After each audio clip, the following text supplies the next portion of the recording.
Essex TV.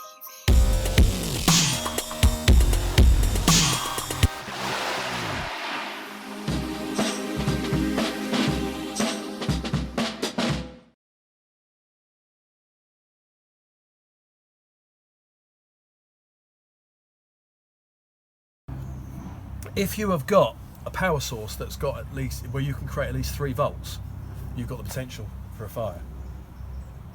So be it, even in an iPhone, these aren't, I mean, the good old Blackberries, they were brilliant. You could open them up and take the batteries out. These ones you can't, you have to smash it open. But in a real scenario, yeah, you get less fussy. you wouldn't think about it, especially if you've got no sort of signal. But if you've got a camera with you or a torch or so forth like that. I did a talk at UWE a couple of years ago, and they gave me a Sky TV remote, a Kit Kat and a packet of Walker's crisps, and I lit a fire in about 30 seconds. So it becomes, I mean, I demo with these things, the old 9-volt batteries, but I have done this with with camera batteries and mobile phone batteries and so forth. So if you've got any sort of battery source, be it a lithium battery from a phone, be it torch batteries out of your torch, people of course with vehicle batteries, anything we can create at least sort of 3 volts, you then need a very, very, very thin conductor, so sort of thin wire. I'll also set a bit of cotton wool up as fuel. Doesn't have to be cotton wool. You could have a load of dry straw or dry grass as your tinder, so I'll stick that just on there. And you need a very, very thin conductor, so thin wire. I have used, for example, like rip headphones apart. The copper wires inside headphones, it's lots of, if you ever take them apart, very, very thin strands, charging these from phones. I've also used things like Kit Kat wrappers, tin foil. I once used a hair clip, but I rubbed it against a rock to make it very, very small. So very, very, very, very thin conductive wire. For demonstration purposes, I'll use a bit of wire wool, just because this is fun. You might have done this back in the day at school. No, I remember. This is so incredibly visual. So it's just a bit of thin wire wool. But imagine we've got, sort of thin.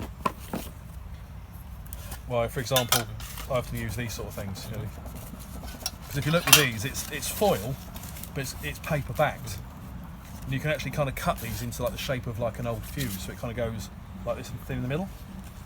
But for demonstration purposes, a little bit of this, just to show you how incredibly easy this works. So there's your tinder, your cotton wool, or your big ball of dry straw, dry grass, anything like that. And all you're literally doing is making a short circuit. So if you've got the lithium battery on the phone, you're looking to brush this across the brass contacts. And it's an exaggerated version of that.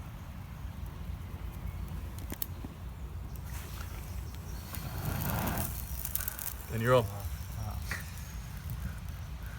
It's that quick and that easy.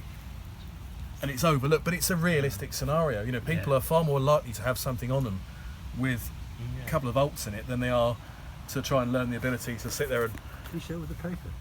and rub some sticks together. It's a lot harder with this one. You actually need a AA battery or something with this one. What you've got to do is kind of... The principle with this, with like a AA, is to sort of get something a little bit like that and then kind of create like a bit of a fuse in the middle. So you've got like a very, very thin section. I should have pre-done one of these, shouldn't I, really?